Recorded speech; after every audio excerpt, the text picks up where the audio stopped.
Olá, galerinha do quinto ano, tudo bom com vocês? Aqui é a professora Samara Braga, da disciplina Artes. Confesso que estou morrendo de saudade de vocês, porque essa turma é uma turma muito bacana, uma turma que sempre desenvolve muito bem as atividades. E para começar, já parabenizo vocês por todo esse empenho. E hoje nós vamos trabalhar o assunto do módulo 1 do livro de vocês, capítulo 3. Então vamos lá. Observe esses instrumentos aqui. Você consegue identificar algum deles? Se você não conseguiu, não tem problema nenhum, porque todos esses instrumentos apresentam sonoridades semelhantes. A altura dos instrumentos é o que possibilita defini-los como instrumentos graves e instrumentos agudos. O timbre é a qualidade ou a cor de cada som. Mesmo que os instrumentos eles toquem a mesma nota, a gente consegue diferenciar o timbre de cada um deles. Vale lembrar que os instrumentos musicais podem ser definidos por gêneros ou por ritmos, que pode ser o rap, pode ser o reggae, pode ser o pop, pode ser o rock and roll e vários outros gêneros musicais. Eles podem ainda ser classificados por famílias, como a família dos instrumentos de corda, dos instrumentos de sopro, dos instrumentos de percussão e etc. Alguns dos instrumentos que vocês viram no início do vídeo é um pouco estranho para nós brasileiros, não é mesmo? Mas se essa mesma imagem fosse mostrada para um estudante japonês, por exemplo, ele não iria conseguir identificar instrumentos como o cavaquinho, como o pandeiro, porque são instrumentos muito ligados à cultura e os ritmos brasileiros. Assim como as pessoas, os instrumentos musicais mostram muito sobre os sotaques e a cultura de um país. O Japão, por exemplo, possui instrumentos milenares e são esses que vocês vão conhecer agora.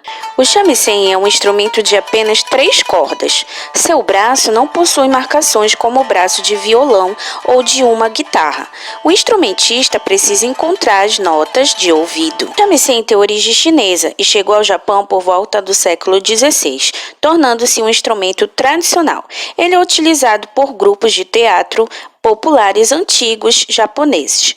O koto é um instrumento que pode conter entre 13 e 20 cordas dedilhadas e chega a medir 1,80 m. O som dele é parecido com o da harpa. De origem chinesa, o koto chegou ao Japão no século VI e hoje é um dos instrumentos mais tradicionais deste país. Já o shakuhachi é um instrumento de sopro parecido com uma flauta doce. Ele é feito de bambu e tem 5 buraquinhos. Assim como o shamisen e o koto, foi inventado na China. No século VIII, o instrumento era bastante usado por sacerdotes em práticas de meditação. Depois passou a ser utilizado com fins musicais e não apenas religiosos. No Japão, o termo taiko é utilizado para nomear vários instrumentos de percussão, principalmente os tambores.